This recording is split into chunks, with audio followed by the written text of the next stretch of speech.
Let's talk about the basic accounting assumptions. And today we are going to discuss the very most important assumption, that is accounting entity assumption. What this assumption says. According to this assumption, a businessman and the business both are two different entities.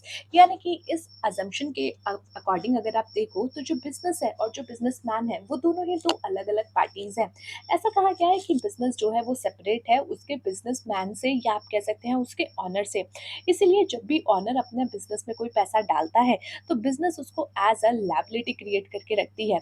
Business को लगता है कि ये honour ने पैसा डाला है तो ऑनर कल को इसे मांग भी सकता है, या ऑनर को ये पैसा देना भी पड़ सकता है। इसीलिए ऑनरशिप कैपिटल जब भी आपके बिजनेस में डलेगी so you will treat it as a liability, क्योंकि फ्यूचर में वो पे ऑफ करनी पड़ सकती है।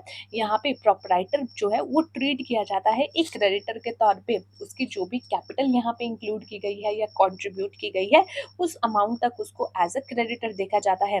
और इसीलिए यहाँ पे अलाउ किया जाता है इंटरेस्ट ऑन कैपिटल जो कि प्रोपराइटर ने डाली है, यानी कि जो प्रोपराइटर ने पैसा बिजनेस में डाला है वो उस पर इंटरेस्ट भी कमा सकता है, जैसे कि यहाँ पे आपका नॉर्मल पार्टनरशिप फॉर्म में भी होता है। सो अकाउंटिंग एंटिटी अजम्पशन ये अजम्पशन लेकर के चलती है कि बिजनेस अलग है और बिजनेसमैन अलग है, और बिजनेस में जितनी भी ट्रांजेक्शन होगी वो बिजनेस की ही ट्रांजेक्शन को रिकॉर्ड किया जाएगा।